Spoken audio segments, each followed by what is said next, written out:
Good evening, ladies and gents. Welcome, my friends. This is, of course, the one and only. It is, of course, the MRC show that never ends.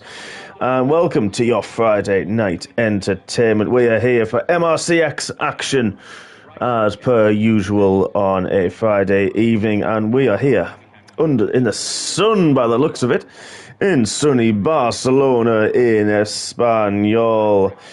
And so we have got a different format once again this evening. We have got a full three-part qualifying session for you, followed by the standard 50% race. So, qualifying with a difference for MRC, but down to the usual, you should say, for Formula One.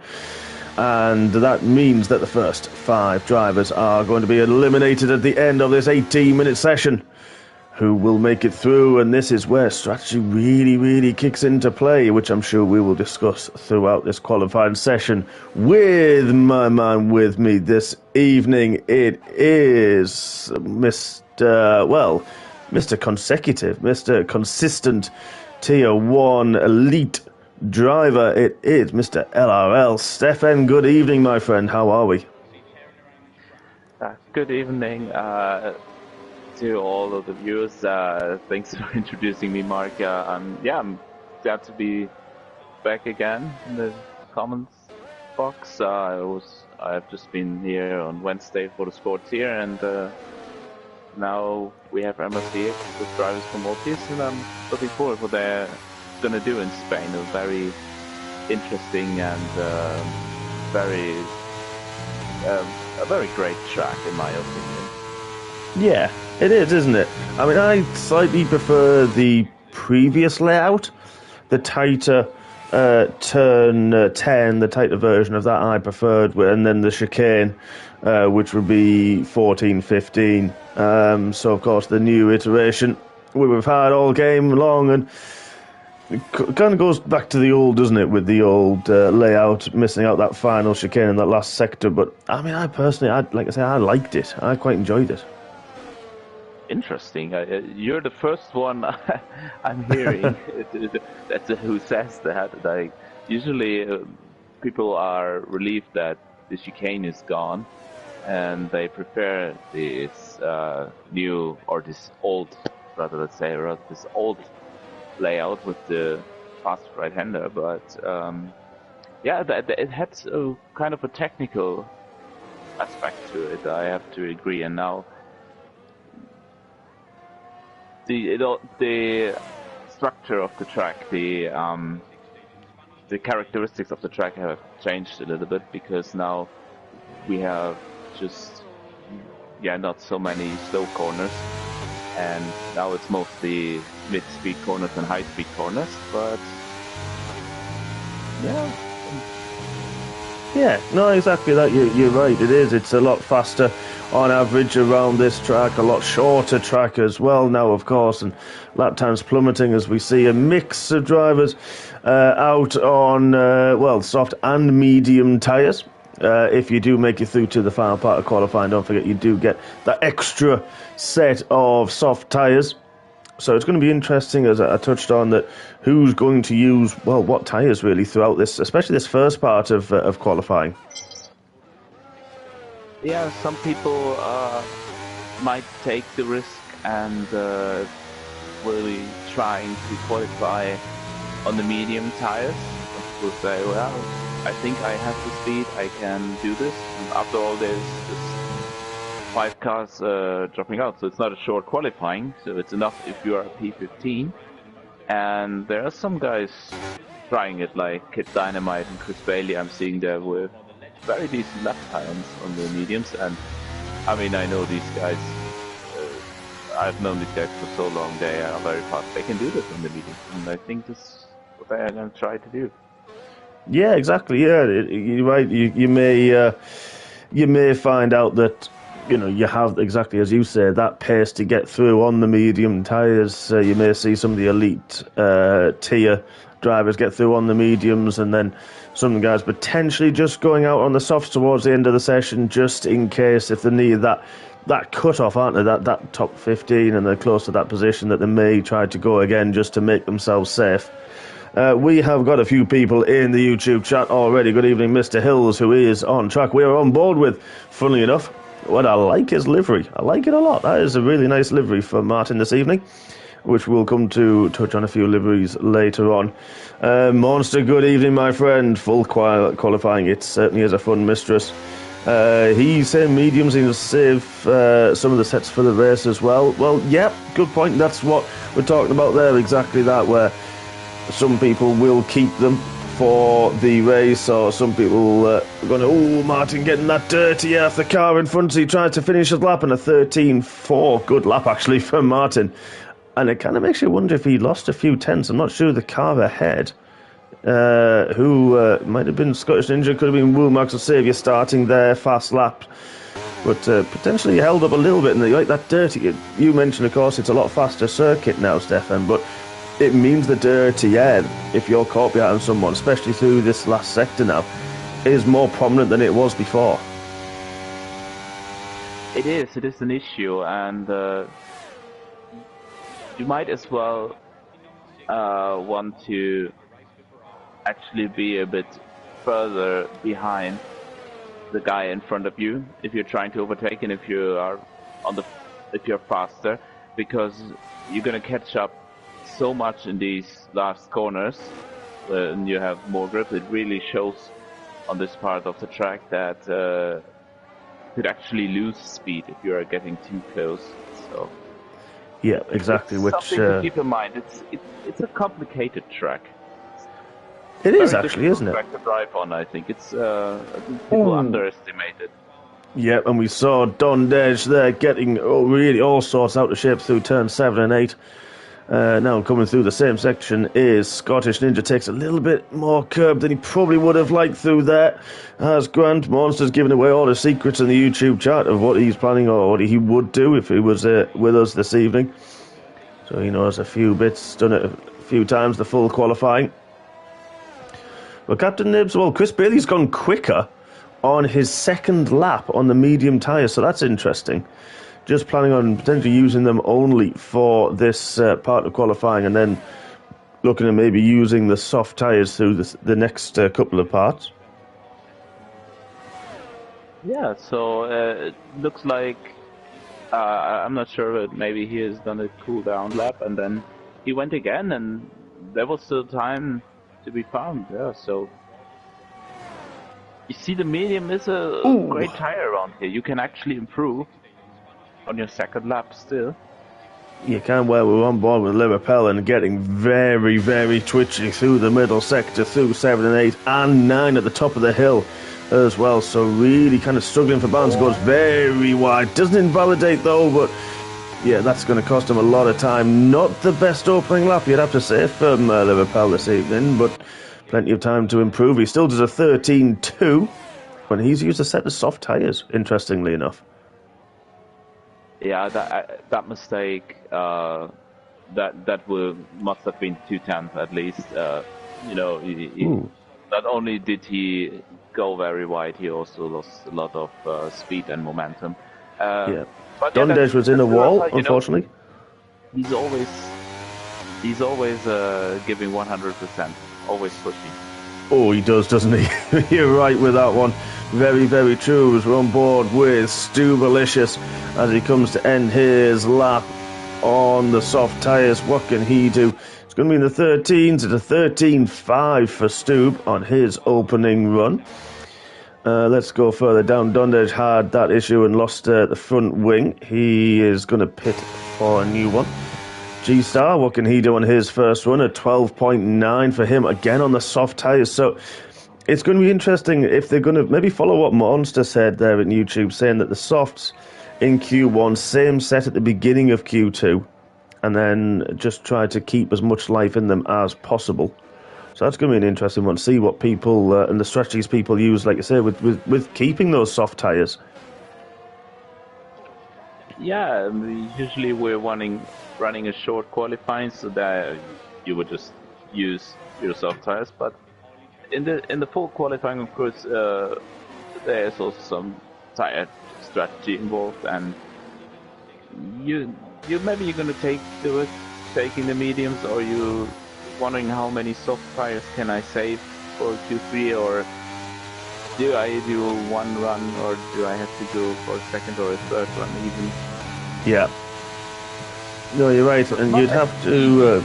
But yeah, you could potentially look at the top 4, maybe top 5. Those guys done their runs and could potentially be safe from the bottom 5. We've got Captain Nibs on the softs. Chris Bailey did those 2 laps on the mediums. Dynamite Saviour did 1 lap on the mediums, and G-Star 1 lap on the softs.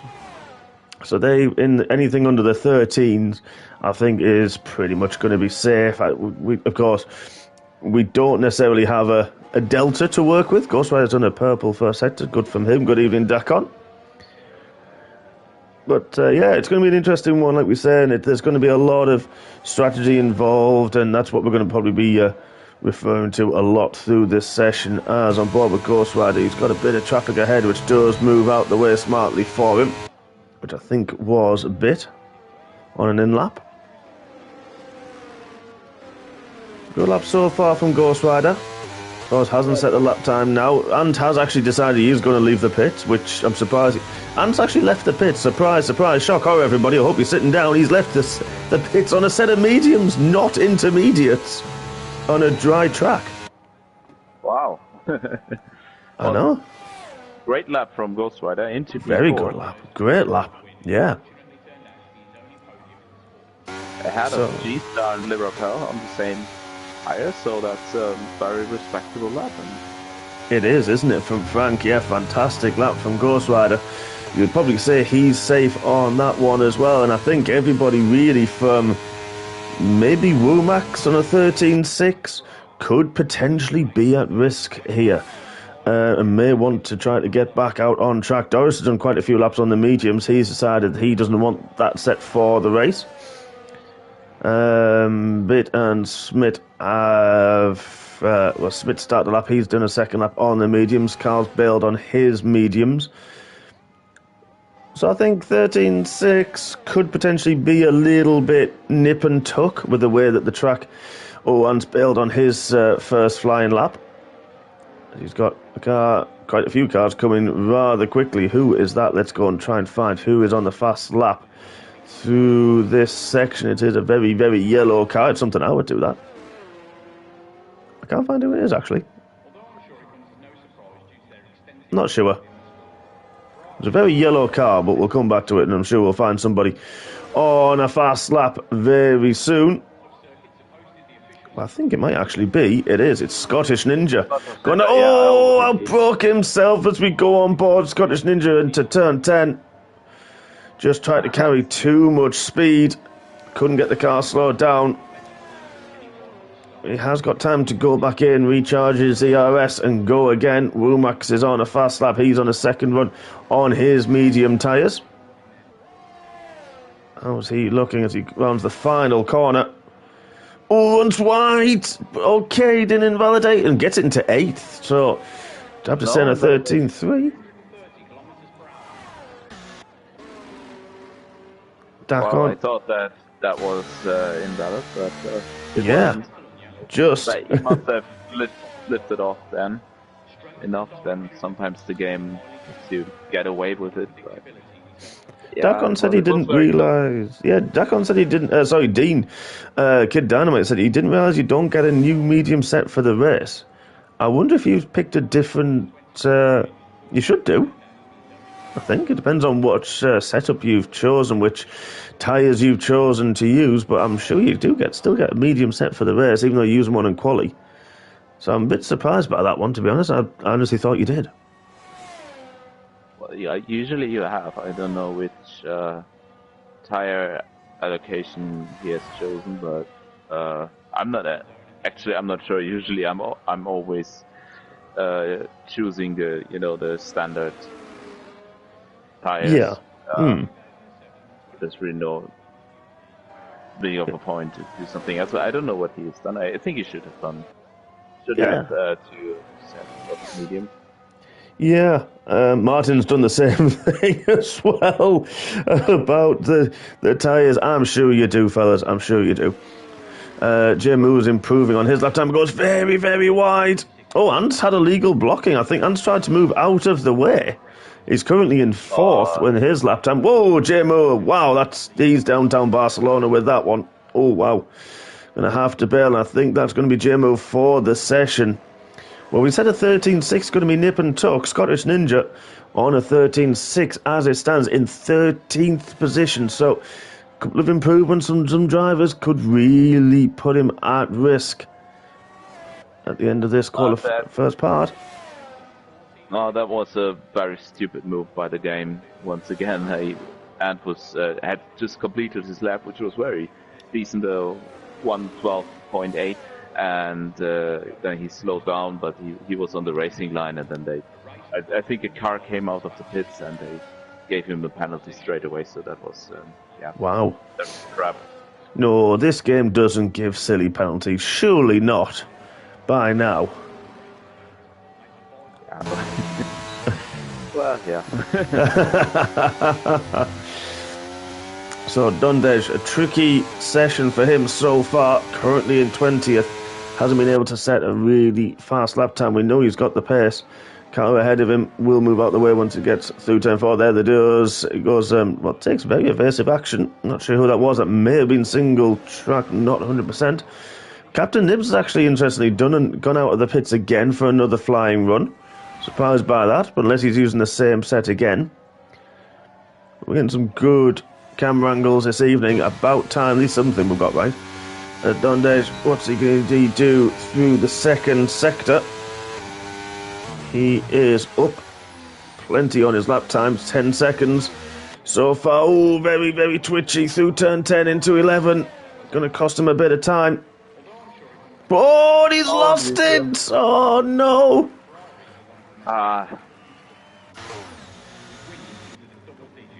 So let's have a look. Top 9 all in the pits. Womax has retired from this part of the session. And I think we've got a few drivers out on track just in case they may be needed. What can Scottish Ninja do? Rounding the final corner, trying desperately to improve on his lap time.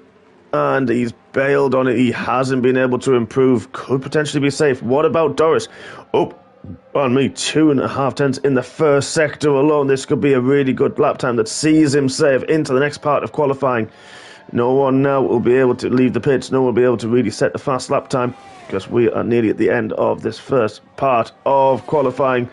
Yellow flags in the first and last sector just with the car moving out of the way. No harm. 3 tenths, nearly 4 tenths up for Doris. This could see him around 10th position as it stands and safely through. Checkered flag is gone. Oh, Doris runs wide at the top of the hill.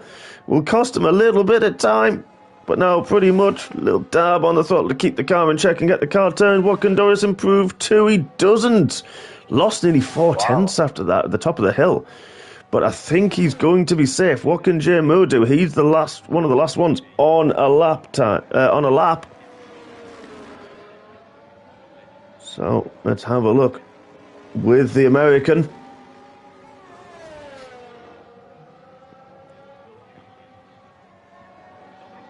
Yep, Ant's already in Discord saying about the glitch.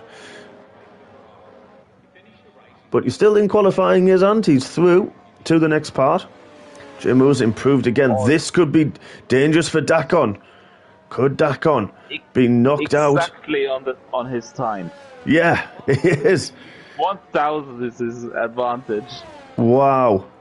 So what can he do in the final 2 corners? Going on the final corner. He's run out of EOS, but the lap time comes quite quickly. He does improve and knocks Dakon out. Wow. Well, there we have it, folks. So we have got our first 5 drivers knocked out of this qualifying session. Dakon, Verpel right at the end. Smith, Bit, Geke, Matthew and Dundej didn't get a very good session, and unfortunately for him, he's not going to be best pleased, you'd imagine, with that one. But there we are, folks. Once I think it's Scottish Ninja gets into his pit box, we will look to move to the second part of qualifying with the top 15 drivers. And now, will we see people use the same set of soft tyres? Will we see mediums used? It's another one. It's going to be interesting. Yeah, interesting what people are going to do if there are some guys at the front who are going to risk using a new set of tires again. Yeah, I mean, we have 14 drivers, or within almost 1 second, like 11 drivers within 1 second. So it's quite close, and I have to say, there were some surprises. We have to mention Ghost Rider in the top 5. Very nice effort. Great lap that he managed to put on the asphalt. And on the other hand, with Dory in P15, he almost got knocked out. He did, yeah. But he saved the soft tires, so he went through on the mediums. So he took the risk, and it worked out for him. He certainly did. And Carl as well. And Pitt, he's obviously knocked out of this qualifying session as well. But he only did the laps on the mediums as well. So plenty of soft tyres for the race, should they be needed. So that's going to be interesting to see how he gets through the pack. Well, here we are now, folks. Second part of qualifying. It's interesting to see how many runs we see people make as well now. Yeah, of course, people want to save a fresh soft tire for the race. Maybe if they want to start on the soft tire, or also, of course, if there is a safety car at the end, and then we want to have a fresh soft tire. But I shouldn't mention the word with the S. It was on Wednesday. It was hilarious with Connor. Like there was some voodoo magic involved. Every time we mentioned the car that my fellow German drives, or we went on to say that this driver is driving really well today. They made a mistake or they crashed out. So yeah, we commentators have some special powers that we're not having under control, so for that. But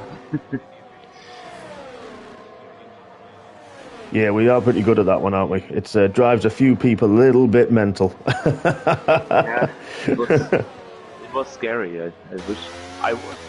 I wish this worked in Tier 1 though. I have Well, when they're not looking at you, is that what it is? So let's have a look at those tyres again. So we've got JMO who's going to go on everyone looking at the soft tyres at the moment. Liverpool is the first one out. Let's have a quick ride, follow him round as he's the first one to set a lap time. And a few drivers, clean track ahead of him now. A few drivers getting out the way just as he came out of the pits a little bit later. I think it could be Jay Moore potentially there through turn 3, but everyone now on a fast lap. Everyone leaving the pits early.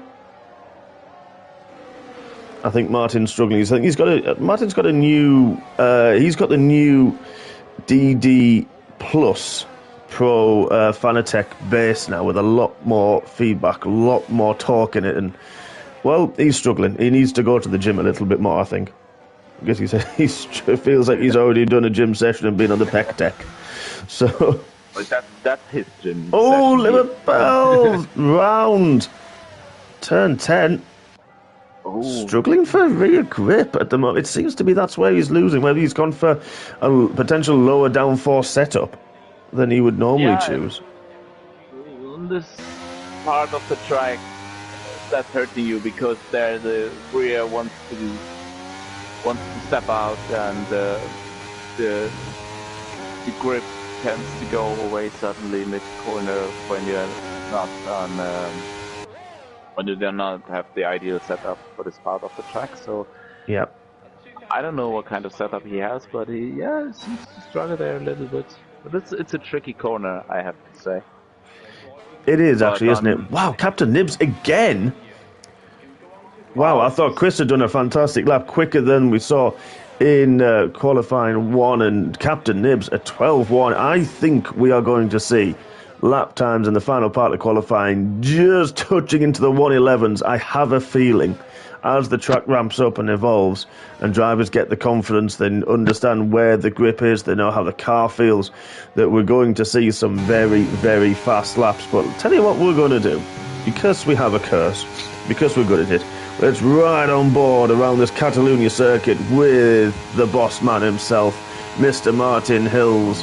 As he goes, takes all of the track into turn 1, breaks around the 60-metre board into 5th to keep that rear, as we were talking about, in check. Through 2 flat out and 3 long turn 3, keeps it the foot planted well and truly, and late braking and around the 50-metre board into the long uphill turn 4. I quite like that corner personally, and this part of the track. Oh, car ahead! Oh, there was a big car ahead! Didn't see him! Oh, don't know who that was. But really, really hampered, well, completely didn't see Martin coming at pace. Couldn't get out the way quick enough, and that is a, wow. So, yeah, you did it. Yeah, we did. Oh, I'm sorry, Martin. Oh, no. That car would not have been there if it wasn't. Yeah, that wasn't good. You're right. Yeah, we did. Whoops. So, yeah. So, interestingly, the only person to go out on the mediums is Jay Moore in this part of qualifying. Still plenty of time to get another run in, though, afterwards. Liverpool's on an outlap after unfortunately spinning in the first part of qualifying. It looks like a fresh set of soft tyres as well for him. But we've got Kid Dynamite on and out laps, Grant's on an out lap, Saviour's in the pits, invalidated his fast time early in the first sector. So he's decided to bail, and he's going to try again, possibly on a new fresh set of softs. So potentially only get one run, but we'll try this again with Liverpool and try to get. There's not many cars ahead, so we should be golden for this one. Let's have a look at how the car grips. So fourth gear, then 5th through turn 2, takes it a little bit wider than most would have liked to do. He's fighting the rear. Wow, what a save that is. That is a really, really twitchy car. That is a very low downforce setup. Yeah, it looks like it. Usually in qualifying, this corner should be flat out. I mean, you need to take care of the rear still, but it should be possible. So yeah, I mean, possibly it's a really low downforce setup, and he's going to eat up everyone on the straight. But he seems to struggle in the long right-handers. Yeah, setup.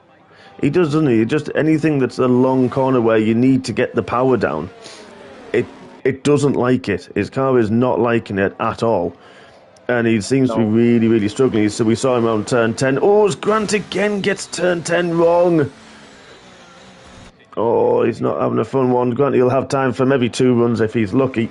Jay Moore has invalidated his first lap. Saviour's back out on track on a used set of soft tyres. Going back to Liverpool's setup, it just doesn't look a comfortable car to drive. It looks like he doesn't have any confidence putting any power down. We saw him run very wide, and the car was twitching through turn 2 and compromised turn 3, of course. Then obviously it caught the spin very well.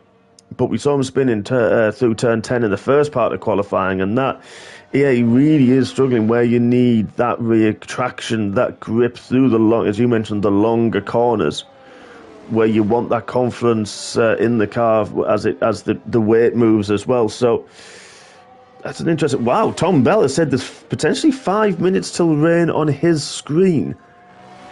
Wow, that's interesting. I mean, still reasonably clear by looks. We've still got sunshine, but that is very interesting. Wow, Kid. There it is. Already? I thought we might have to wait until Q3, but yeah, then we have the 1.11, so... Yeah. I was expecting it to come, but not this early. No, exactly. Exactly. Absolutely nailed his lap. What can Saviour do in response? A 12-0 from Saviour. And those tyres have done a few laps as well. Well, another extra lap, so great lap from him. Of course, Chris only did it on his first run. This is just to get through to the top 10, though. And looking at the times, we could see a 12.7 be about your cut-off point. 13.7 from Jimbo on the mediums. He has time to go again. But yeah, I think the 12.7, 12.8 is going to be the cut-off because we've got a bit of a jump, 2 tenths or 10th and a half to Loppy, as Doris now goes in a 12.7. So Liverpool's going again. I'm going to keep off Liverpool. Let's have a look. What can single track do? I'm just not going to do an onboard lap with anybody, to be fair. Because it doesn't... We've managed to get through 4 corners with onboard laps. So I'm just not going to try it anymore. No. But on the hand, if we know this, we're going to discuss it beforehand if we want to pick a victim, but... no. Yeah, Martin with a 12.6.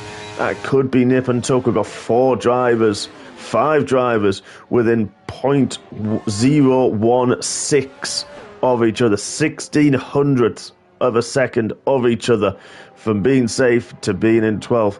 So it's very, very tight. Stu only 2 tenths off that as well.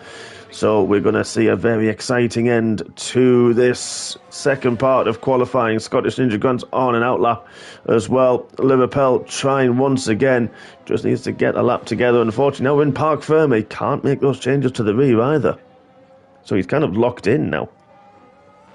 Yes, you can only change the front wing. So, and if his rear wing is too low,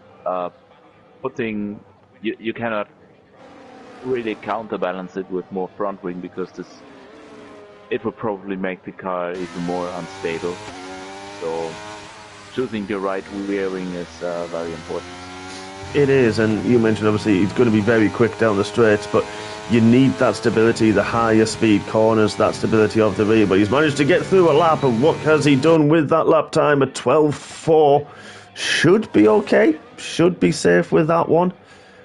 You would have to say, finally got one on the board, but yeah, you know, you want to put that rear wing on for that stability, but then potential compromise down the DRS long start finish straight.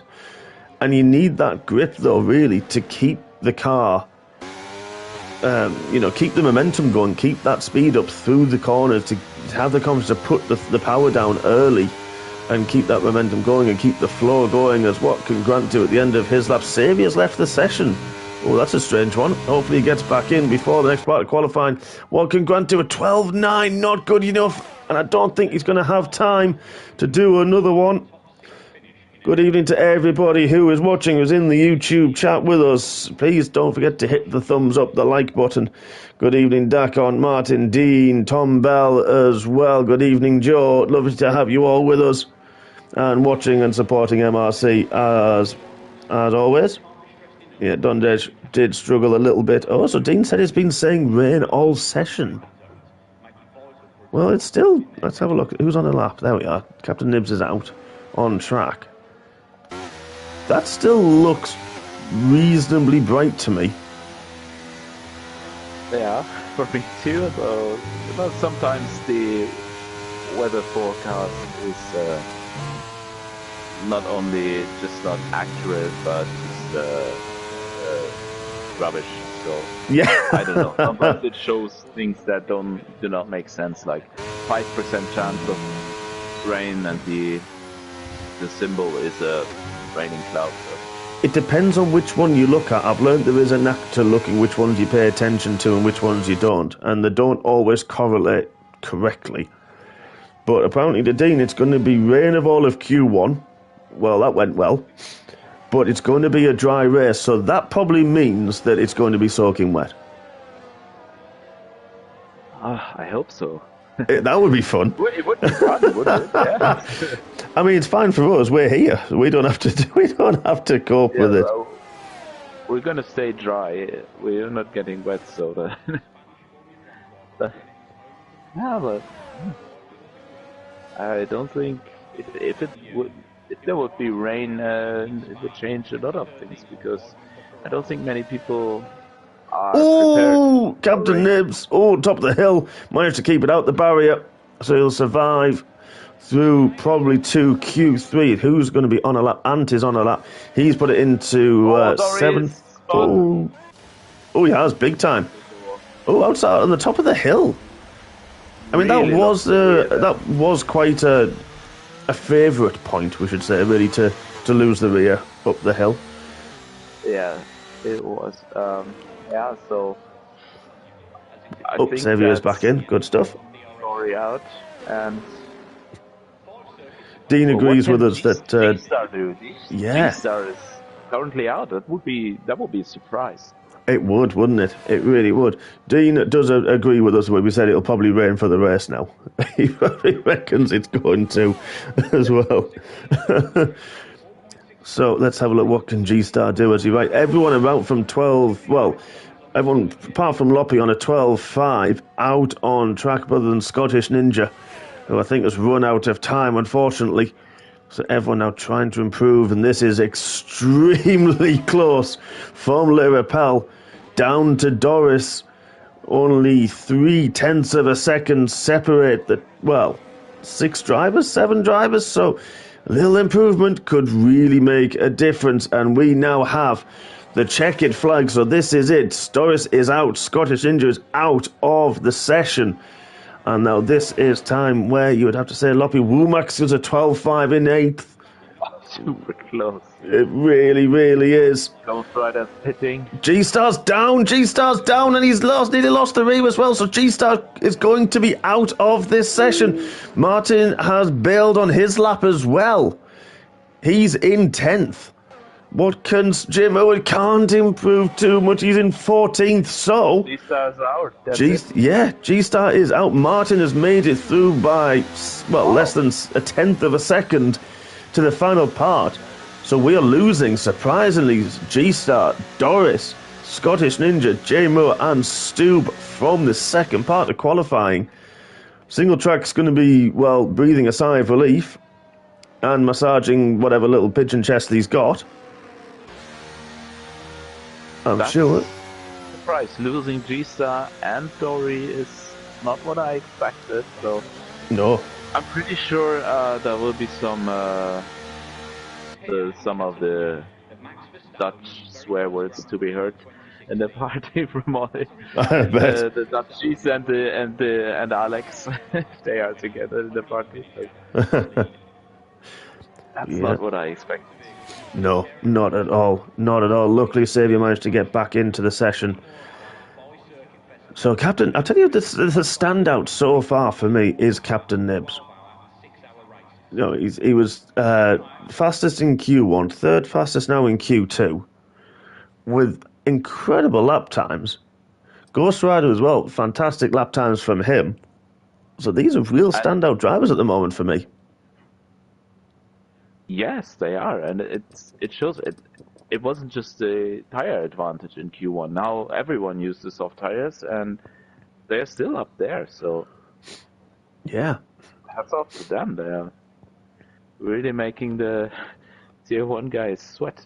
Yeah, they really are. They need to fight if they want to be up front. So even if Joni is not there, there's nothing for granted.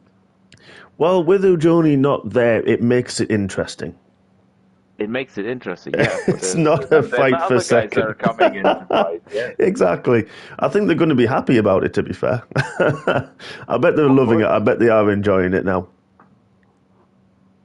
Yeah, I mean, of course, having a really close fight for P1 is what we want, and on Monday sometimes we have that, sometimes we don't. So yeah. Well, I'll tell you one thing though, it has got darker for this part of qualifying. It isn't raining yet, but that is surprising. I think we're going to have some drivers going. We can see, yeah, the lot of movement in the pits that we can see. Yeah, I wonder if that rain is coming very, very soon. We've got a few drivers leaving, quite a few. Chris Bailey's going out. Who else? Captain Nib's first one out on track. Dynamite now leaving. Who else we got? Liverpool. Everybody more or less leaving the pits so quickly on the fresh set of soft tyres. Dean, yes, he is. He just is.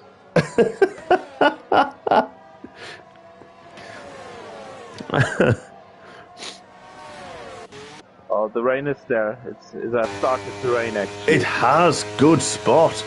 Great spot, Stefan. Yeah. The first guy on track with arguably the best track conditions will be Captain Nick. Yeah. It's going to be interesting now how quick that rain is going to come down. And is this going to be the only chance these guys get to set a lap time before it comes down? This could be a very long 10.5 minutes that we've got left if it rains. Yeah, and who's going to be trying it? Who will go out on track just to test the interconditions? Probably Ant, because he does.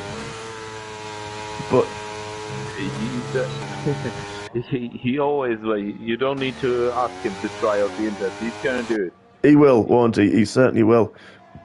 So let's have a look. Who's next on track? Tell you what, Chris Bailey is very, very close to the car ahead, trying to set a lap time. So that's an interesting one. Oh, and I'm not sure who he's following, actually. Oh, it's Loppy. So Loppy's trying to set a lap time, was a lot slower than Chris Bailey, and of course he's on a lap. He doesn't have to move over, Chris. It's getting a little bit racy. Through turn 4, Chris has gone through. But especially that rain is really coming down now. This is panic stations now for the drivers. You'd have to say, would you... Yeah, you'd probably back out on your lap and create that space again. I'm not sure, but how's Captain Nibs getting on? Well, how's that grip looking? Oh, very wide at the top of the hill through turn 9. Is that desperation potentially kicking in? Trying to keep the speed up? And someone's round with Womack. Womack's, yeah. Oh, you can see the water on track now, so it's getting really, the grip is really disappearing now. Yep, you could see Nibs going through the final corner. Wow, look at that, 15.8. Look at that, the 15.0 for Chris, even though it was held up slightly from Loppy. Loppy really struggled there in these conditions. What can Dynamite do? Having a few stabs at the cherry to get round the second last corner. And what can he do in 40? They're not taking it. Yeah, you can see. You're right, Stefan. You can see the rain on the track. These lap times have dropped massively now. Just the full grip isn't there. The confidence isn't going to be there for the drivers. Alex didn't set the lap time. I'm not sure if he's invalidated his previous lap, but I think that's his chance gone. Yeah, could be. But there is usually a delta of about this, the 3, 4, 5 seconds between softs and inters on this period. So, you know, look at the spray. We're on the Saviour now, who was the last out of the pit, and the spray coming off the tyres. Really making it challenging now. So, yeah, we could see, potentially this will be the quickest times we see the session. Wow, Saviour fighting the car around turn 10. But Chris Bailey, 4.10's nearly 3.5, 2 is, well, his elite tier teammate, and Captain Nib's still there in third. Liverpool's done a good job. Got round. He struggled in the first two parts, so he managed to get round. Saviour's got it at 1:19.6. Really, really struggled at the end there. But Womack's, you mentioned setting the, is now coming out on the Inter, so this is going to be an interesting one now. See how he copes. Yeah, but from his point of view, I'm afraid that the track is way too wet now. Like, you cannot set these lap times anymore that were possible in the first run. So I think, well, maybe he can beat the time of Saviour, but I think that the first few rows on the grid are settled. So it's going to be Chris on pole. Yeah, I think you're probably... Yeah. where he overtook a car and still managed to really push the limits. I mean, it's not easy in these conditions because you with the dry tires, because you really don't know how much you can push, and it's getting worse in every corner. Oh yeah, as Womack is finding out on those intermediates. Yes. Even though he's on an outlap. Mr. Dennison, good evening, Simba. Dean had a phantom bump into turn 1. That's an interesting one, and in fairness, you do get that with the what could be the aquaplaning, the circuit changing its conditions. That yeah, if he's it suddenly hits a bump, the car bottoms out a little bit and skips forward. Really takes it away from you. But we're going to keep our eye on Womax, as I'm sure everybody in the pit lane is going to as well. Good evening, everybody. Don't forget to hit the like button as well. We're on 8 likes so far. Well, we are on my screen. Let me quickly refresh that. Are we getting to the magic one? 9. Come on, folks. We need another one. We've got to get to double figures at least this evening. All 16 of you watching, if you haven't pressed the like button, please do. If you haven't subscribed to MRC, all 5 races every single week, please hit the subscribe, ring the bell, and get a notification every time we go live for these races. Womack's a little bit wide, the top of the hill through turn 4 there. Got away with it, but his car's kind of looking stable, though, you'd have to say, at this point of the lap. Yeah, he seems to be getting along quite well. Now he's gone wide. Yeah, but didn't invalidate either. So we've seen a few drivers do that, and it hasn't invalidated them. So whether they think it's cost them time, or the game thinks it has. So, and Chris Bailey, the next one out on the intermediate tyres, so he's having a bit of an exploration as well. Thinks maybe he could improve, but those corners, the last 2 corners were flat out in the dry. Definitely not in these tricky, wet, slippy conditions. But what can Womax do? A 20.1 for Womax. So there's Chris Bailey. He's taking a very alternative route on the straight. Well, let's have a quick look at him. Chris is exploring the track. Now he's driving the old track. Yeah, well, why not? Because you need to know where your emergency exits are. So never mind, Chris. Is that the here, and here? Yes, he's gonna take the old chicane. He is, yeah. I don't know why, but he is. It. Yeah. So, Savio's retired from the session. Chris is going to try and just do a little bit of exploration, as we say, in this very soaking wet session. Kid Dynamite's going to leave the pit, so is Single Track. Just to do, it's track time as well. It's interesting. They'll learn where the grip is and where it isn't, and it's always going to be useful just in case something happens in the race that they need to swap to those intermediate tyres. Wow, Chris did not have the grip through turn 3, went very wide. Didn't invalidate his lap though, but he's already 1.3 seconds down on his previous time, and that's just through the first 3 corners. But we're expecting a dry race, right? Well, so we've been told. If people are maybe expecting rain in the race and think to themselves, well, let's practice a little bit now. Or maybe they're just bored. That's also possible. I mean, yeah, it's a long time to sort of sit in the pits, isn't it, and wait around.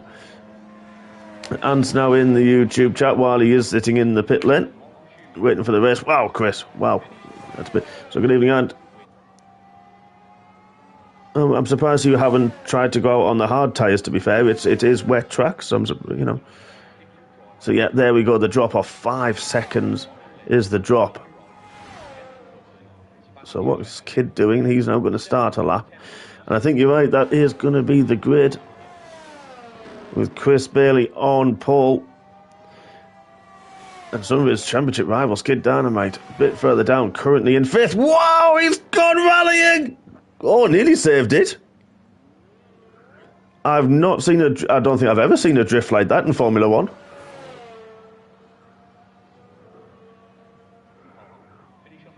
Wow, so missed it, unfortunately, but yeah, Oh, he did turn the full turn 3 completely and utterly sideways.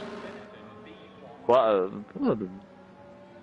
why not try something out? I mean, I'm looking forward to see their rally skills. Yeah, Martin as well, struggling for grip through turn 3. All the drivers are, just haven't got that front end on it. So they are, you'd have to say, I think they're set up for a dry race. Rain really coming down now. Last minute and a bit of Q3. Don't forget, folks, if you haven't hit the like button, please do.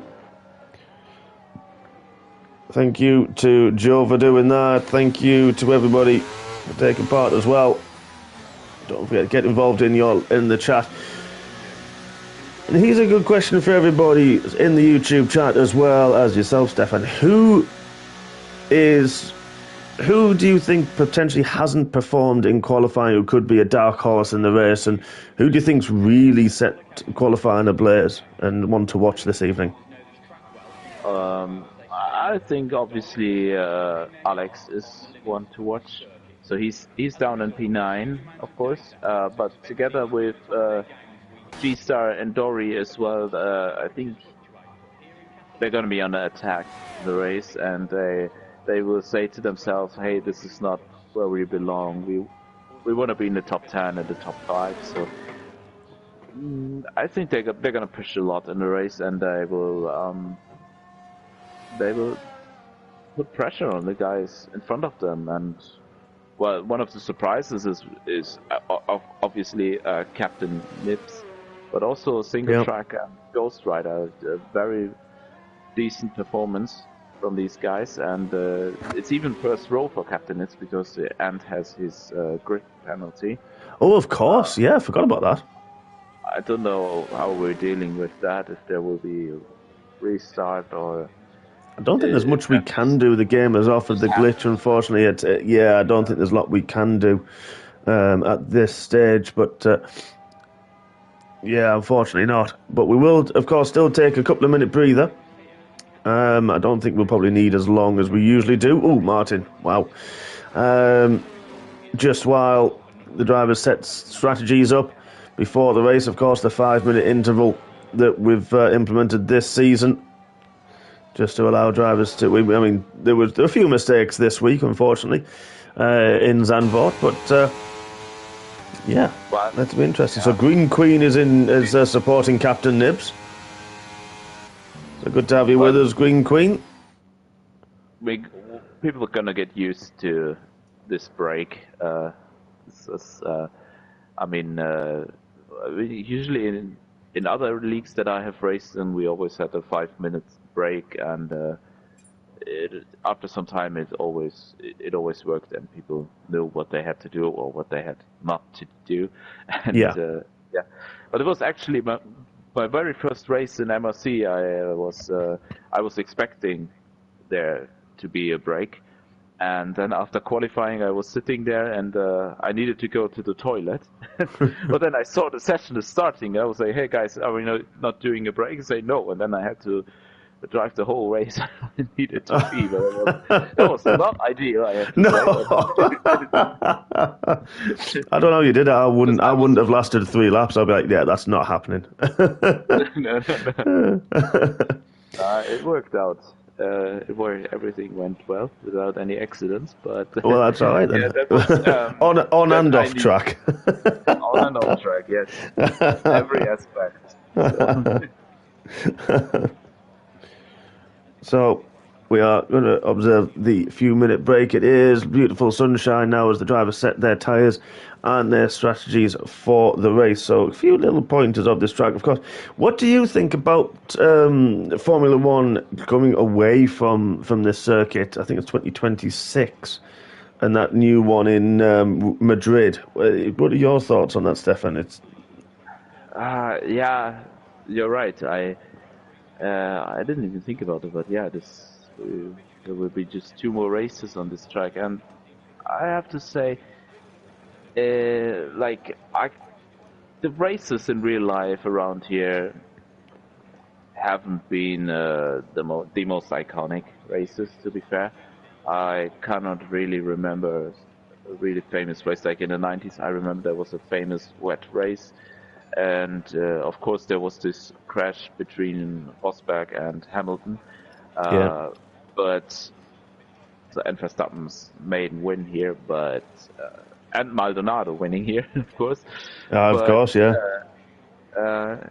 Yeah, in terms of racing, I mean, I don't know much about the track that is planned in Madrid. Of course, another street circuit is not what most fans really want, and I don't know what kind of racing can be expected there. But I think this track, maybe people right now would rather want to keep it than leaving for Madrid. But I think if there's the racing in Madrid is decent, people will kind of forget about this track, because it was, let's be honest, the races in real life around here haven't been that great. Yeah, you're right. There's a couple that have been good, and like you mentioned, a couple of iconic moments and fantastic moments. But yeah, there's a couple. It's quite difficult to overtake around here. We see, a lot of processions potentially into turn 1 is the main overtaking spot, potentially into turn 10 around the other DRS zones. But otherwise, yeah, it is very difficult to do that. So you're right. I think maybe that's why they're looking at moving, either that or just, well, money talks, doesn't it, really? And I think that's... Formula One is a big business, so that will always play a key role. And I think this track, it's kind of back in the days, it was used a lot for testing, because it's a real racetrack. It's a good racetrack where you have all kinds of corners and where you can really see where your car is, like where you can improve as a driver, where you can improve the car, and it's gonna be one of those tracks that are really nice to have in reserve. For example, I remember the COVID season when you had suddenly some tracks coming back that you never expected to see a Formula One race again on, or if there is a cancellation of some event for whatever reason. I think Spain would always be a good track to go to, because it's accessible easily for most teams, as they are based in Europe, and it would be a decent choice. You wouldn't do anything wrong with it. No, I think you're definitely right with that one, 100%. I think that, it's got the facilities there for Formula One to host at a moment's notice. So, yeah, it could be something we come back to. And you're right, with testing, it's got the high-speed corners, it's got the mid-speed technical circuit, and especially on the old layout, it had that turn 10 was a lot tighter. You had the chicane in the final sector for the slow speed, so you could test your car around those types of corners and that part of the circuit more. And yeah, it made it was quite interesting to really help set the car up properly. But here we go, folks. We are now ready on the formation lap. Let's have a look at our tyre strategies. Well, not so much split. 4 drivers on the softs, and with his 5 players penalty. A Ghost Rider behind him, then Geke and Donny on the softs, Dak Convertible and Scottish Ninja. Good evening, you have popped into the chat, Grant. On the hard tyres, everyone else on the mediums. Interesting. So yeah, not as many soft tyres as I thought. I was wondering how many guys would go for the softs who use the mediums in qualifying, but probably they just said to them, hey, the medium to hard strategy is the preferred one here, so you can go on the hards whenever there's a safety car. You can take them for a long time, and if it's needed to stop again, I think most of the guys will have a fresh soft tire to use. Yeah, they probably will now, with not having to use 2 runs in qualifying. I'm sure Chris Bailey is going to be one of them with his Mauritius colours, his heritage. I'm sure it was Mauritius that he's from, so he's running the colours this evening. Ant's gone with the Spanish football team colours. Funny enough, we know he's multinational, Mr. Worldwide.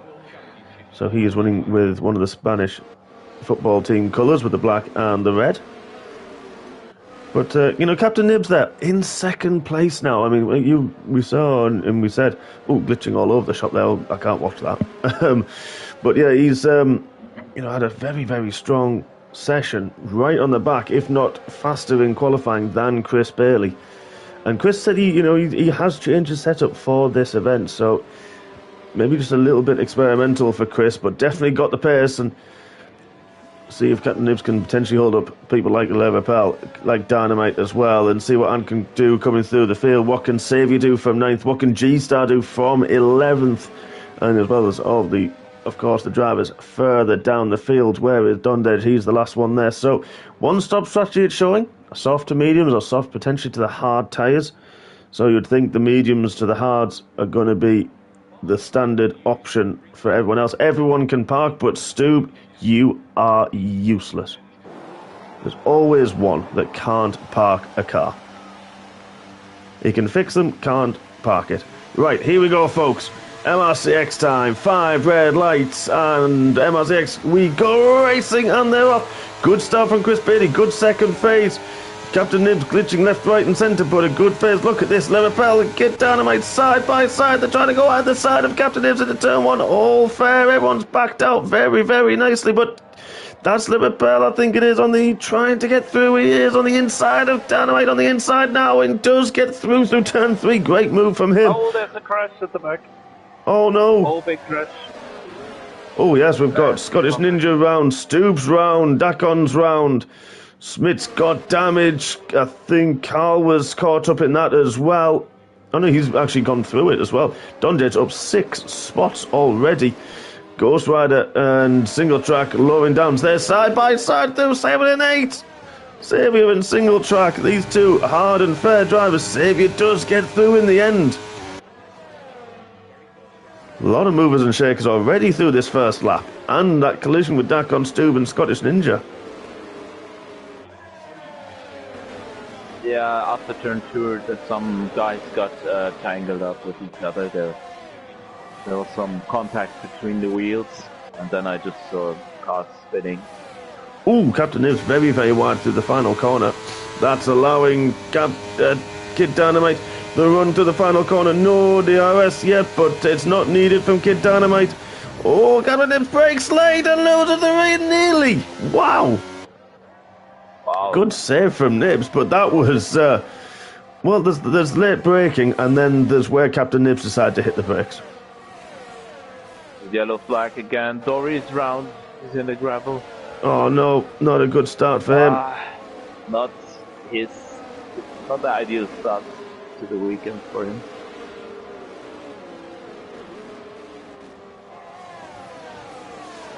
And Le Rappel is woken up. He's right at the back of Captain Nibs now, so he was struggling in qualifying in the race. He is immediately up to speed. Yep. He's not the best start, of course. Dynamite got the best starters, jumped both of them, but you're right, heavy fuel, that car looks a lot more stable on heavy fuel than it did in qualifying, doesn't it? And looks a lot nicer. Chris now is trying to break that toe, and once the intervals sort themselves out, we've got some people a lap ahead. Oh no, Scottish Ninja. Oh, Grant, so guttering that one. But look, this here's Le Rappel. We mentioned he's going to have that low downforce. Doesn't even need it. Who, sorry? Get keyboards round. Oh, heck. But Le Rappel, that low downforce. No DRS, which is now activated, everybody. Wasn't needed for Le Rappel. Now chasing down Kid Dynamite, but now we've got a little bit of a train behind Womax. Ant's had a great start. He's up to 5th. Womax up to 6th as well, so he's now got Ant's on the back of this lead pack, the top 5, all within DRS of one another. Womax dropping off the back, holding up Loppy. Xavier's in that battle as well. So, Scottish Ninja retired. Oh, he's not a good one. In the wall. Oh, for goodness. Wow, lots going on at the back of the race. There is, isn't there?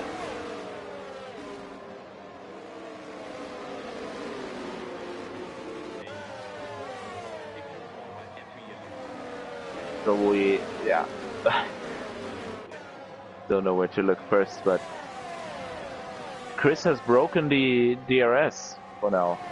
He has just about, but was Dynamite at the right point? He wasn't to get it this time round, so big push now. Of course, Chris, as we know him, has drained his battery quite a lot. So he's 21%. Oh, what happened to Captain Nibs? Oh, it's a VSC. There's a car there. Who is that? That is Nibs. It was Nibs. I was on Ghost Rider. I got the completely wrong person. Lost his front wing. Oh, no. Yeah, not sure what happened, if he's hit a wall or hit another car. We can't see any damage. I look through. He was battling kind of with Ant had got past him.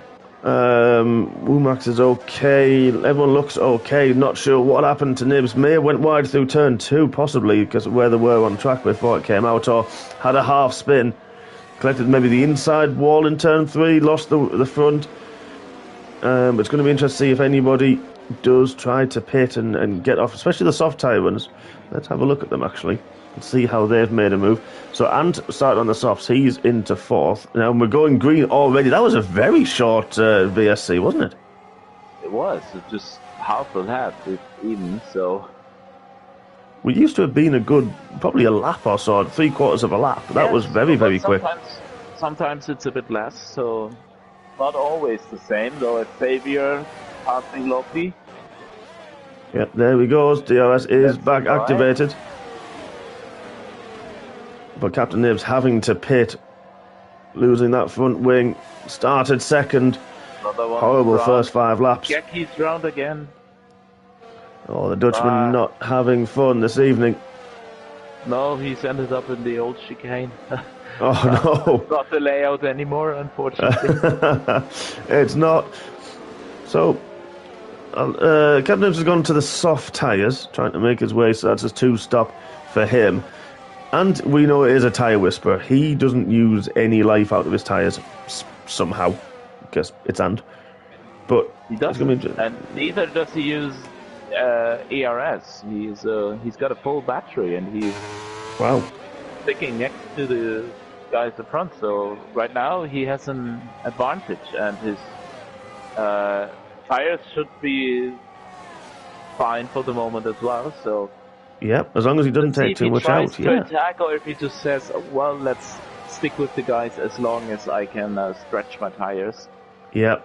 And Chris lost out under that VSC, timed it slightly wrong, and look, that kid Dynamite now all over the back of Chris Bailey. We've seen this before. Many times. Savvy, he is now. Then what can the German do about the group ahead? 3.9 seconds the gap. Clean air in front of him. But we are going to keep on this battle. Let's get rid of those tyres and get as much on the screen as we possibly can. Good evening to all 20 of you joining us. Don't forget, hit the like button, please. We have, how many? We've got 12 of you who've hit the like button. So if you're enjoying the racing, ignore me. But if you're enjoying listening to Stefan and his insights, please hit the like button. And if you enjoy me talking absolute rubbish, as per usual, hit the like button and follow us, of course. So, Saviour's eaten into that a little bit. 3/10 he's taken out so far this lap, but taking Max Loppy single track with him. The Ghost Rider's dropped outside. Oh, there's a yellow flag. I think that might be Doris. I think it is in the middle sector. But then everyone behind Captain Nibs quite close, so that's going to be an interesting one. They, of course, had issues and pit stops as well in the opening lap. They'll be hoping for a safety car around their pit stop window. Chris goes very wide through turn 2. That's going to allow Dynamite to close up a little bit on him. Passes Ghost Rider, yeah. He has. So up to P9 here. Yeah, after starting 11th, G-Start, trying to make his way through the field. But look at this as well. We've got Jay Moo as well. Wow, that's not a spot you would generally, but he's trying to go on the inside. Is he? Ghost Rider leaves him room, so they're going to try it. Good battling from both of them. Very, very fair. Jimmo's still on the inside into turn 7. Backs out of it wisely. Yeah, that's not an overtaking spot really at those speeds and the way that the camber is. It's just that's a recipe for yep. Single track. One down the inside of Lofty, difficult in that corner. It is now. Now that it's so much wider, I think it's taking away a potential overtaking spot because you can carry that extra speed through it. Some people take that tighter line, some people take the wider line, some people use a double apex through there as well. So it's a tricky corner now to potentially overtake on, and I kind of think they've ruined it a little bit, personally. Yeah, it's not as big of a breaking point anymore, so it's hard to get side by side there, and especially on the inside to position the car on the inside so that you can get up front, get in front of the car. It's not ideal. It's not, no. Those four at the front still very, very close. Xavier has closed that gap by about half a second in the last 2 laps. Womack's really struggling for overall pace now with Loppy and Single Track chucked up the back and choked behind him. But of course, in the DRS, but looking at it, I think Single Track definitely has a lot more pace than the two ahead of him. Just can't get that move done with the DRS from Loppy. J Moore and Ghost Rider have been battling, we saw early on, and if that's what I think it was, a move on the outside of turn 10 from J Moore. That is a fantastic overtake from the American driver. See a change for the lead now. It's taking the lead. We have good spot. He's not quite close enough. But Chris now, as you said, Womack's Single Track has now got past Womack's. Womack's has used Womack's, Loppy and Single Track have got past Womack's. It's all happening. Womack's dropping back a little bit, and Loppy and especially Single Track looking very racy for now. So they are. Especially Single Track is really a man on a mission now. It's very fast at the moment. There's another spin. It's Stu. So not having his day. He's not. Xavier's closed that gap again, another half a second, while these guys at the front are battling. And you're right about Ant. I think he may just be sitting there. I think you're right, just minding his tyres, trying to get them as long as he can to maybe use the mediums later on, while everyone else potentially goes to the hard tyres. And I think that was Liverpool going very wide through turn 13. Could potentially have got a warning for that. But now Chris Bailey's going to have the DRS. How close is he? We know he's got a little bit of ERS. Nope, he's used it. They're not using their ERS for this lap. I think this is smart, just to mind the business. Single Track and Loppy, Single Track. Loppy this time, the victim didn't have it, but look at that, Womack as well on the inside. So Loppy's gone from 6th down to 8th. And that shows the power, if you're close to the power of the DRS and the rear wing opening. Now then, you mentioned Single Track as a man on a mission. 4.2 seconds to save you. He's got now G-Star's joined the backs of this battle as well, so Single Track will know that. He'll want to he'll see in his rearview mirror an extra car that wasn't there before, and he'll want to really try to drive away and break that toe as much as he possibly can. But we slowly and steadily, Alex is catching up to the leader pack, so it's just 2.5 seconds now to Anthony. Yep, so he certainly is. He seems to be faster than them. No, you have to consider they have DRS. Okay, they are holding each other up a little bit as well, because they are very close together. But Chris is a lot closer to Kid Dynamite, but backs out of it. So you're right. You know, they could be doing that. They could even be working together. You know, it's Liverpool right up the back of Chris Bailey through turn 2. Yeah, but even Kid doesn't seem to have the pace to break the DRS. So yep. Well, Single Track hasn't either this lap as well. So the other drivers, Womack, Loppy and G-Star, right up the back of Single Track as well. But you're right, Xavier, Alex is closing down that gap to the top guys. And this gap with Single Track is opening up a little bit now, over 5.2 seconds. yellow flag. Oh, good story again. Not a good one for him, unfortunately, this evening. No. But I'm sure we're gonna see a lot of movement at the top guys. But now 2 seconds, that gap with Xavier. So the two that are going to... Well, actually, everyone's going to see that. The top guys will see Xavier's gap closing down because of the way that the timing deltas work and what you can see on your screen when you're driving. And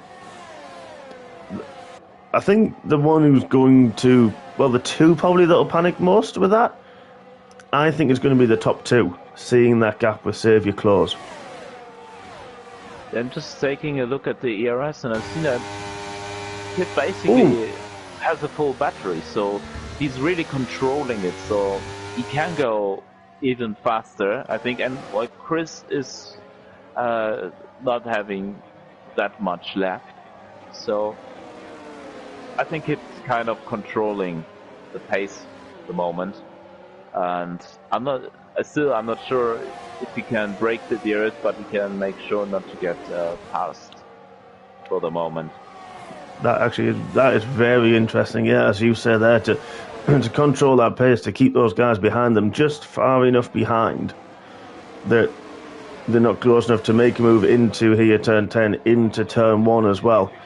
Womack's got past single track, who's got Loppy for company on the inside. Loppy trying to go on the outside into turn 10. Can't quite make the move, but there is G-Star now as well. And this is allowing Jay Moore to start to close in as well. He's got past Ghost Rider. Carl's had a good start. He's up to 12th. He's the big winner with the couple of drivers spinning and the collisions early on. But there we are, change for the lead. Taking the lead again. He is. Yeah, they're not really fighting each other. They're kind of working together here for the moment because they know that. G-Star. Wow. Sorry. Go on. Sorry. Oh, I think he might have made a move off the circuit. I think he may have gone wide. He let Loppy and single track back through there. Okay, yeah. So we'll false alarm. But that gap again now under 2 seconds with Alex closing these top few drivers down. Nearly a third of the way through the race.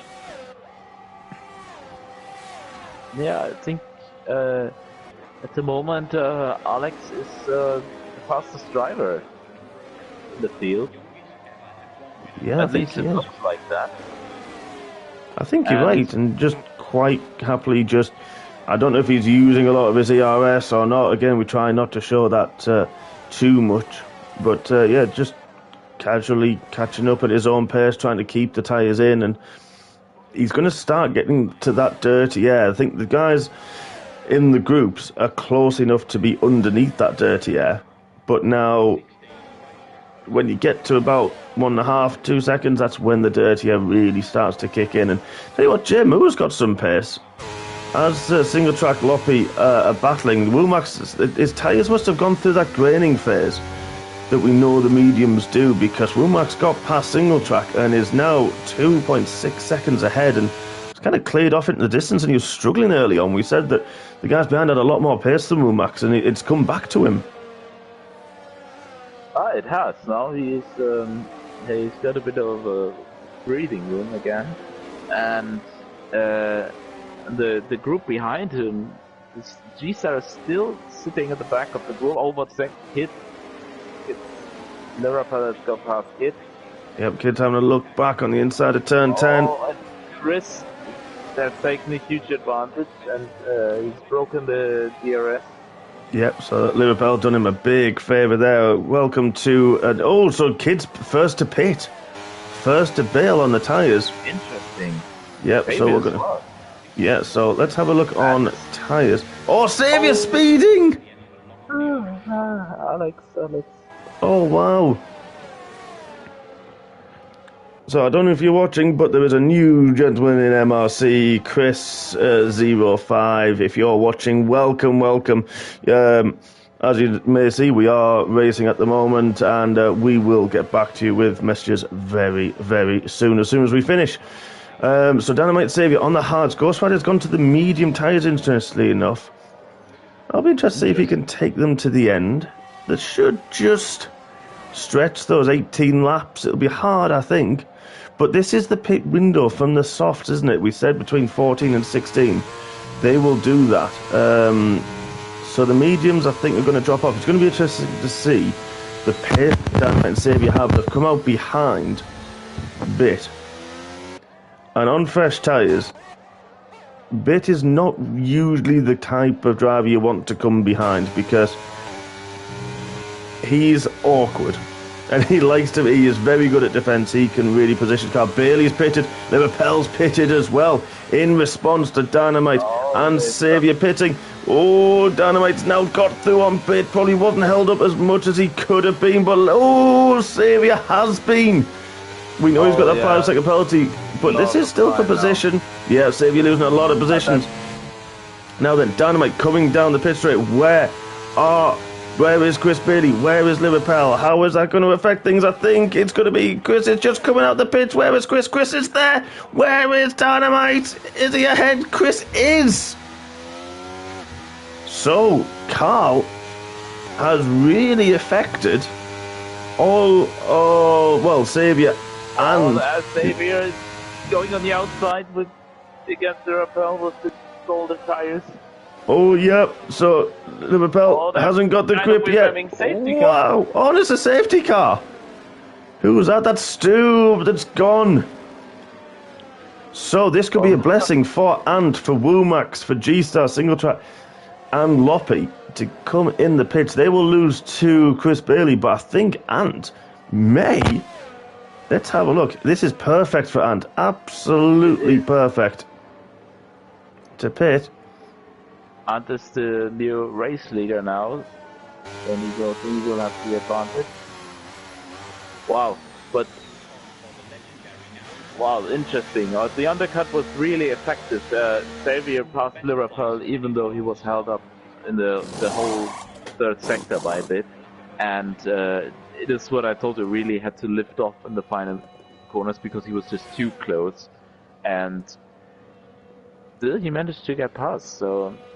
Yeah, huge advantage, and Ant is coming out as a leader. He has the medium tires. Wow. He stretched the softs, and now he has a huge advantage.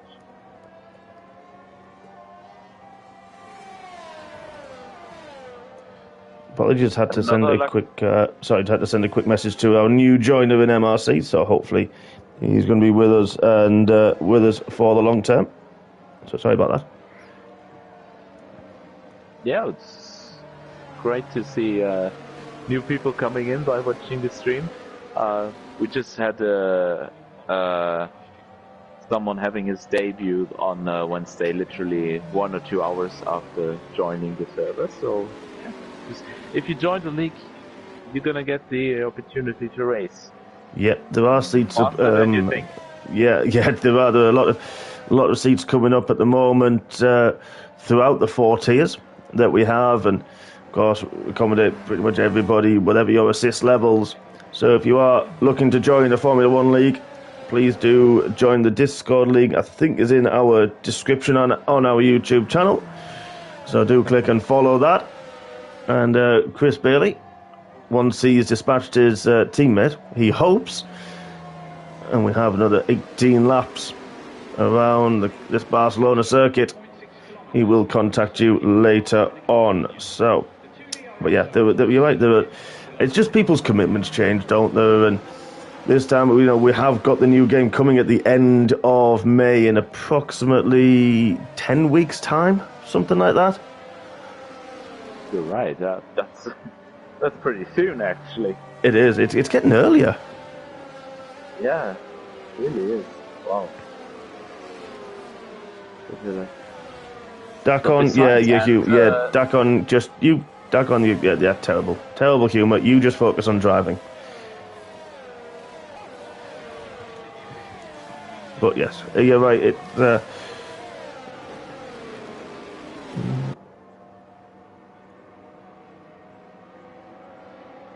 I'll tell you what. Besides, and there's another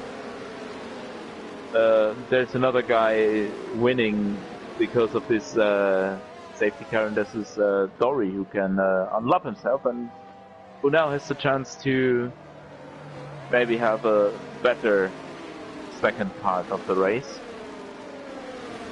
Yeah, exactly that. Yeah, Jemu as well. You know, we saw him having a good battle.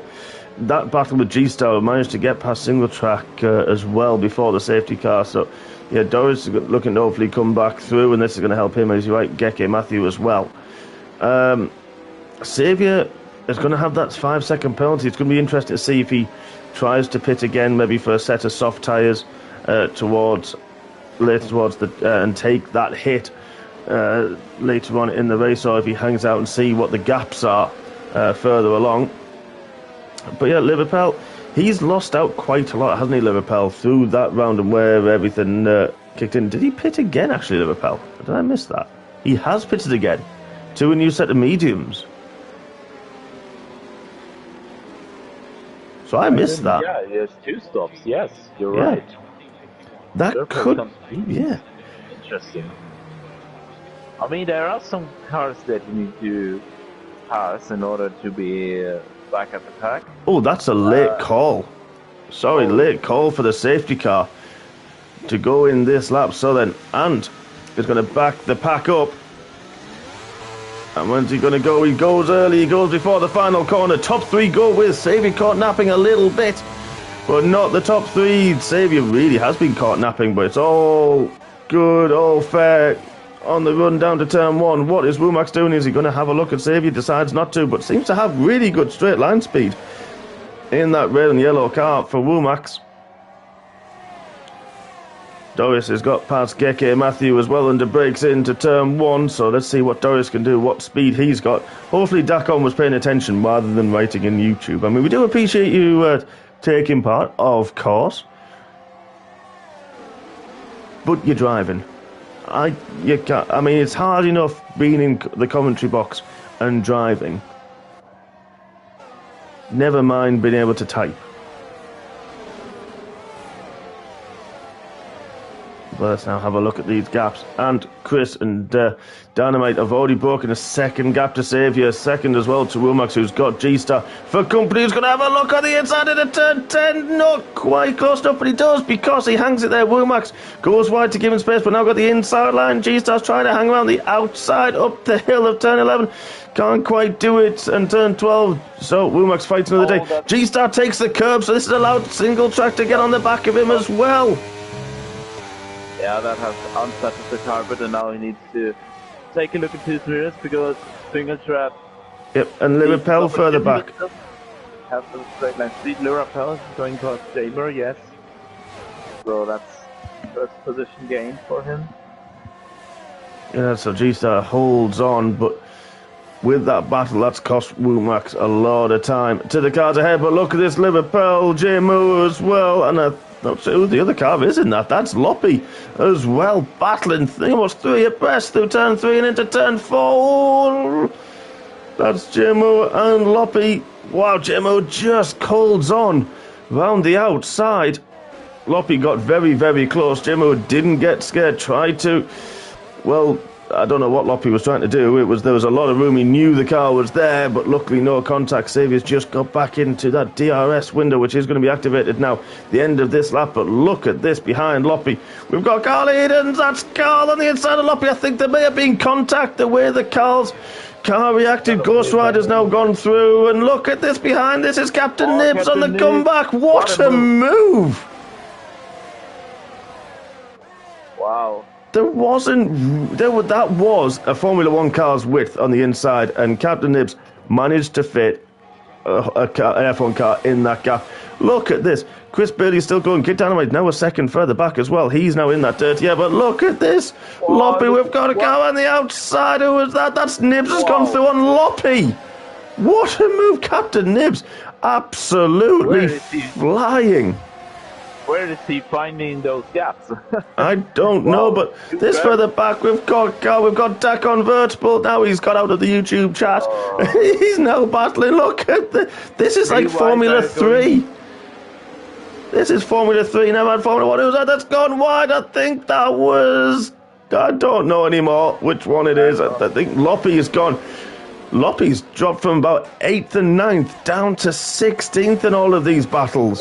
But this looks so... I mean, credit to every single driver for leaving room, for leaving space, for all fair in this. This is fantastic racing.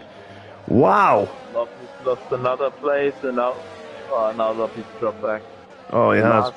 So, yeah, once you get tangled up, and then it's like a chain reaction. There's the car coming to the left, to the right. And we've had a change for the lead. Chris has taken over his teammate. Well, teammate on a Monday. Taking on for the lead. Kid Dynamite has closed that gap. Xavier doesn't seem to have the pace on these hard tyres at the moment. Maybe he's just keeping everything cool. And no, well, he has used some of his ERS this time round. We had a quick flick on the wheel. I did flick on and flick it back off. But yeah, G-Star now has still got single track Womack's Lirapel for company. J-Moore in clean air. Ghost Rider's got Captain Nibs for company. And then Dakon dropping off the back, who's got Bit, Dondej, Doris as well for close company. I hope to God that settled down. Because that was what fantastic racing that was. Yeah, the last 2 laps were... This was a roller coaster ride, but I think for the next few corners maybe we have a chance to breathe. But we may do, but we've got single track up the back with DRS on. G-Star moves to the inside. Looks like this is going to be a done deal, and it is single track. Makes the move, but further back we've got Lirapel and Womack side by side. Lirapel's going around the outside and makes the move as well. DRS assisted overtake. But now what can single track do about trying to break G-Star and Lirapel as well? Now let's go back to Xavier, now 2 seconds off the lead, struggling a lot to keep up with these top 3. I wonder if Ant's just minding the tyres again, just looking to see what he can do towards the end of this race. But the hards will go to the end of the race comfortably, so you'd say that they're going to be okay. Yeah,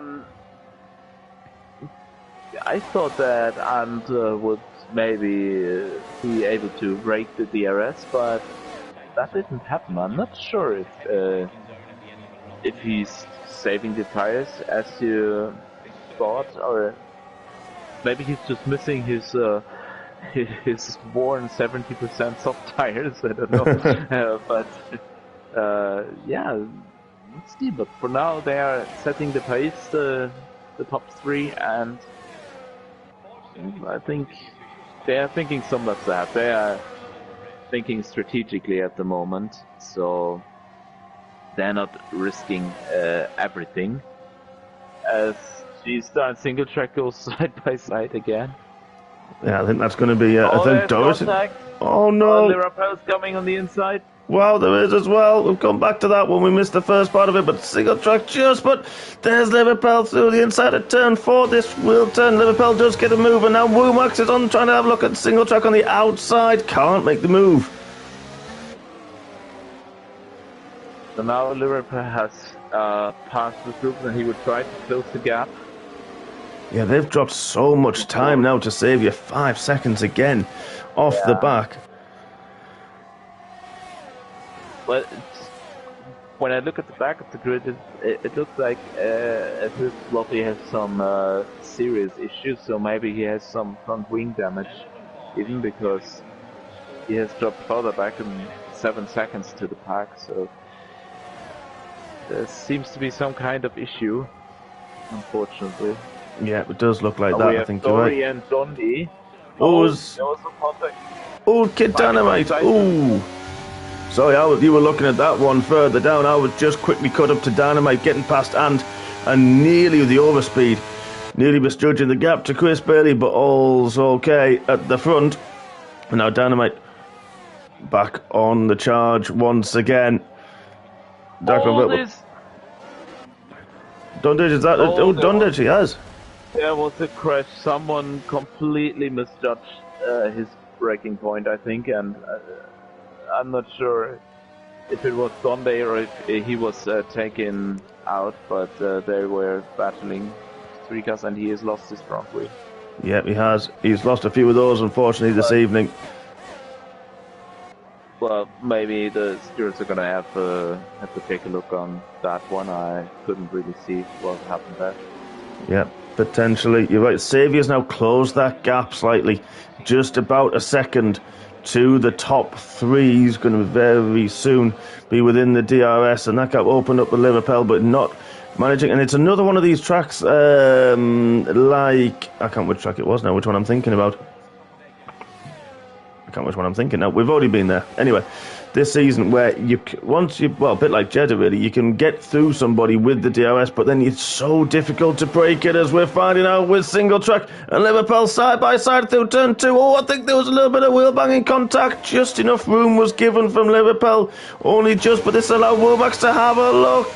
Is he trying to the outside into turn 4? He's not. He's just about backed out, but now single track now retakes the lead of this fighting foursome, and Jay Moore just 1.8 further back as well. Is going to look to get interested as well in this one. So fingers crossed for him. Donjes yet in the pit lane has retired from this race. Really unlucky, because you mentioned him. He was fighting back and had some good pace as well, didn't he? Yes, he gained a lot of places at the start and in the first few laps, and an unfortunate end to his race. Yep. But I'll tell you what, Xavier's loving this battle, because now it's 7 seconds, and remember, he has a 5-second time penalty, and of course, yeah. For now, he can at least save P4. He can at the minute, yeah, but he has closed that gap. As we said, he might do. There's a yellow flag in Sector 3. I think that's Geke that's gone round. It is, but he's still going. So nothing there. Liverpool again under DRS has got past single track. I think we're going to see a lot of that one as the final 6 more laps after this one goes on. Ladies and gents, if you're enjoying this, don't forget, hit the like button. We have seen some incredible racing this evening. Some fantastic wheel-to-wheel, side-by-side action. So we've got 13 likes. Come on, all of you, hit that button. It only takes you a couple of seconds. We promise, you won't, you won't miss anything. You'll be fine. Hit the like button, folks. Join us in the YouTube chat if you're enjoying it. Shout out to your favourite driver, the person you're supporting this evening, and the one you're hoping for the win in this MRC-X. It was, and now look at this, Saviour's involved. Yeah, so now they're starting to battle a little bit as the last 6 laps. It's going to be interesting because who's going to have the better tyres now? Saviour's just gone to the inside to you keep the DRS but not attack. Oh, Nibs has got 3-second penalty and he's closed on Jemu as well. I think Jemu has had an issue and a mistake somewhere, but Nibs has got 3 seconds. Doris and that convertible, 3 seconds worth of penalties. Saviour's got that 5 second, and Saviour's looking probably the raciest driver at the minute, you'd have to say, especially in this top 4. Looking, trying to put Ant under a lot of pressure and distract him a lot. Yeah, I think this race has shown that in the long term, when the tires are getting worn, then Xavier is able to... And he's trying to have a look on the outside into turn 10. There's just enough room, and runs him a little bit wide and can't make the move. I think that was quite fair, to be honest. Yeah, that was close, but this is going to cost Ant a bit of time. And it's cost him a lot of pressure as well now. Sorry, I know you were saying something, sorry. But this has also cost Liverpool's now 6.5. That gap was over 7, hasn't it? So this is now costing, well, all of them really at the front. Liverpool's really pushing on, nearly dropping that DRS to single track. It was still under pressure from Umax and G-Star. So these top 8 positions, these aren't done and dusted just yet. No, they really aren't. So basically we have 2 groups now fighting, and Captain and Jamur.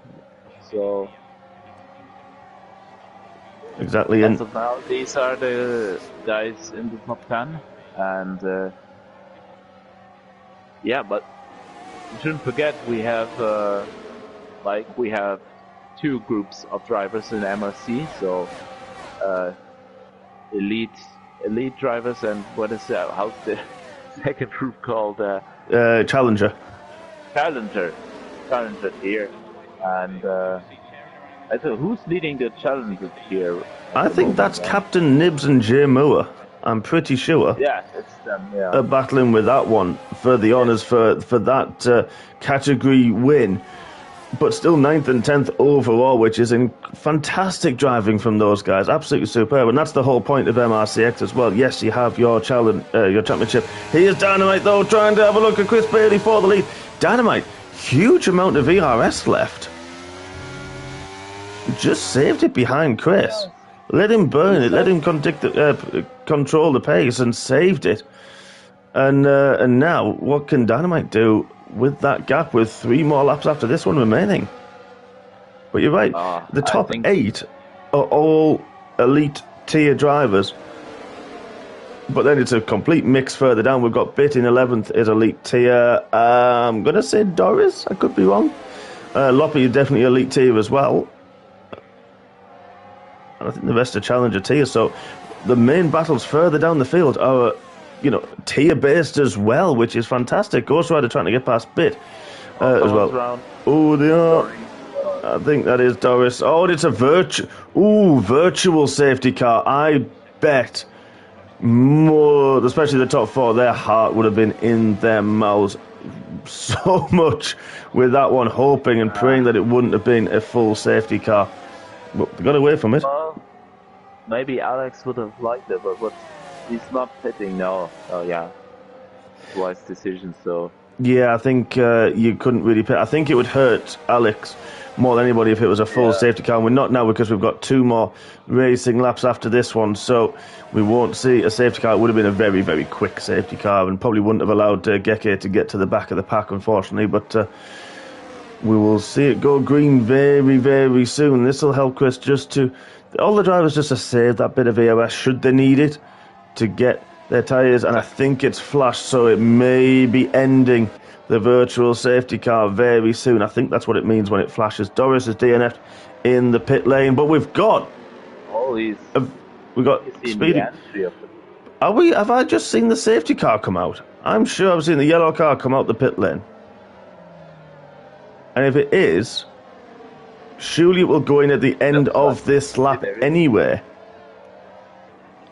What's going on there? I don't know. We'll see. There's a yellow dot going around turn 3 on the track. But it is, safety car has come up on the timing screen. It'll probably still go in at the end of this lap. The leaders will catch it. This is hurting Saviour. That 5-second penalty. It is. I have his voice in my head right now. Oh, what's he going to do now? So basically he might as well hit now. So yeah, probably. Yeah, he's just choosing not to. Kid Dynamite has. Oh, wow. That's. I mean. Captain Nibs, you've got 20 seconds of Speedy under safety car and VSC. Captain Nibs, oh mate. Oh. Never seen such a. And he's DNF. Captain Nibs, you were on for a potential tier victory as well. That is, I'm heartbroken for him. So, Kid's down to 9th place, and he's gonna have 1 lap. So he is. Yeah, I mean, he was the leader. He doesn't know if everyone behind him is diving into the pit lane, and then he's sitting there. Then he's a sitting duck, basically. Yeah. So that's the unfortunate thing, but he's. I don't know. I don't know what made Dean do that. Well, I don't know who this is going to help. I have no idea. Lirapel is going to be racy. We know single track Woomax, G-Star been racy all race long. We're going to see a crazy mad dash for 1 lap. Never seen a 1 lap shootout. I think usually it's 2 laps before the safety cars coming in, but it is 1 lap. That's crazy. And yeah, I mean, Alex is fuming. He's gonna even gonna drop out of the top 10. He could potentially, yeah. He could really cost him a lot of place and a lot of points this evening. I mean, he is the nicest guy in MRC. If he's upset about something, he will message you on a voice note, and he will then send another voice note to apologise for being in a mood. He's the nicest guy. Does he when he talks to you guys in German? Does he get irate in German? Does he shout and swear in German? Because he doesn't in English to us at all. Tell you what, Chris Bailey really caught Ant napping, but Saviour right on the back of Ant. So Chris went early before the final corner. Here we are, folks. We'll come back to discussing about Alex's mannerisms soon, I'm sure. But we've got this one-lap shootout. Drama, controversy at the end of MRC-X this evening. And we've got Chris Bailey, who has been up there all race long, 0.4 of a second ahead of his Monday night teammate G-Star Womax, having a battle. The single track just dropping a little bit off the back of Womax's. What did you see at Ghost Rider? That convertible? Okay. Driving on the inside, yeah, makes it work. Yeah, he's going to have those soft tyres to work with. Saviour, look at this. Pushing through turn 7 and 8, pushing Ant along, and just, well, doing enough to be quick enough there, but not enough to challenge Chris for the victory. Saviour, those 5 seconds, it's still going to drop him back. He's going to hope a few more people battle. Dynamite up the side with G-Star as well. Further back, that looks like there's 3 abreast with single track involved as well. G-Star doesn't ever give up. But it looks like 2 corners to go that Chris Bailey is going to potentially take the win this evening in MRC-X Catalonia round 5. Ant will take 2nd place. Saviour will have to see where he drops down to. Liverpool will get 3rd. Dynamite 4th at the end of that. Single track in 5th. Wow, he didn't have drop. Saviour now down to 9th. G-Star 6th. Womax in 7th. J Moore, what a race from the American. Really great to see a solid race from him in 8th. Saviour in 9th. Then we've got Carl in 10th, Smith in 11th, then we've got Smith, Loppy, Dakon, Ghost Rider, and Geke Matthew, the 15 finishers. That was good fun. Wow. I mean,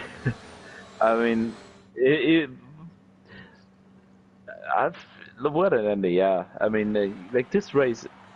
This ending, this shootout at the end, it wasn't necessary. Like this race had more than enough battling and fights and excitement going on. So, yeah, wow, there was so much happening again the last. I need to process it a little bit. I think so. Yeah, it almost managed to get back to the podium from P9 in 1 lap. Yeah. Just half a tenth, not even half a tenth that he missed out on Liverpool, was it? It was over the line, yeah, exactly that. But pending stewards' inquiries, Chris Bailey takes the win, and in 2nd, Liverpool in 3rd. Kid Dynamite, as you mentioned there, exactly right, Stefan got 4th in the end. Single track in 5th, G-Star in 6th, and then Womax, J Moore, Saviour drops to 9th, and then Bit in 10th.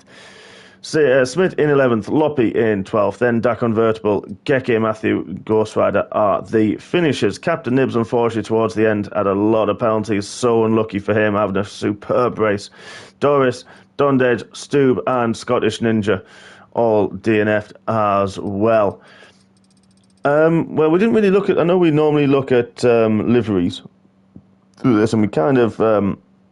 didn't, because the racing was just incredible throughout. You mentioned and pointed out we've got the groups that we had. You know, we had the top 4, then we had from 5th or 6th to about 10th as well, battling it out all race. Then groups further down, and didn't really know where to look, to be honest, did we?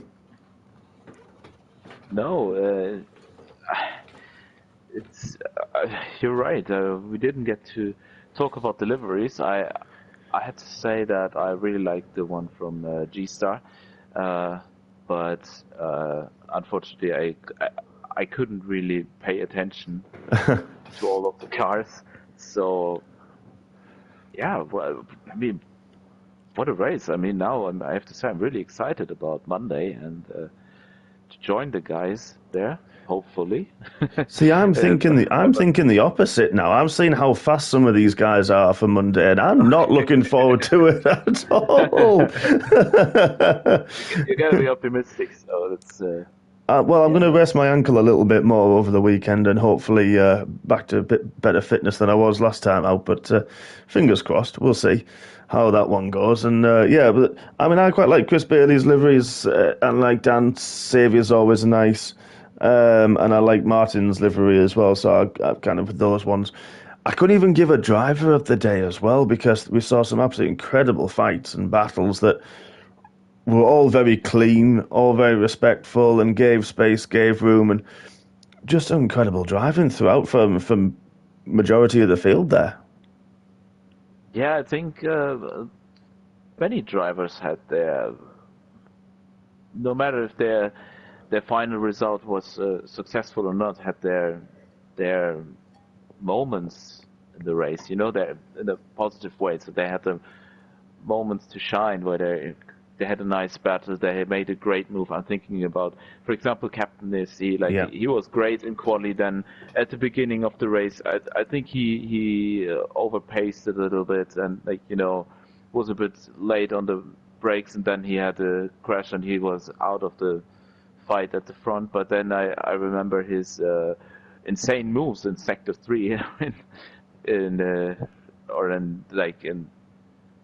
like he made two insane moves within 3 corners and came back and yeah, you had a Savior, closing a 5-second gap, opening a 5-second gap, only for everything to be destroyed by this super late safety car. So I think he will be very frustrated about that. So Yeah, I think he will be.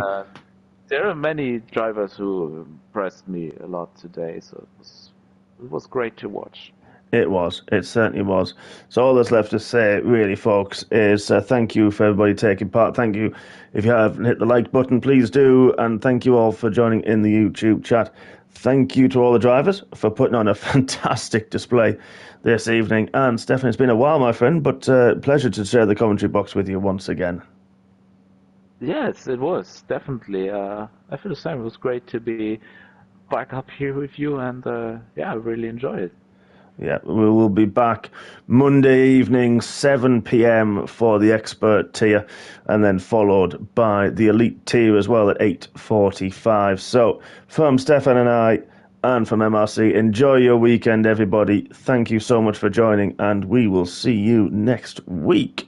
Good night.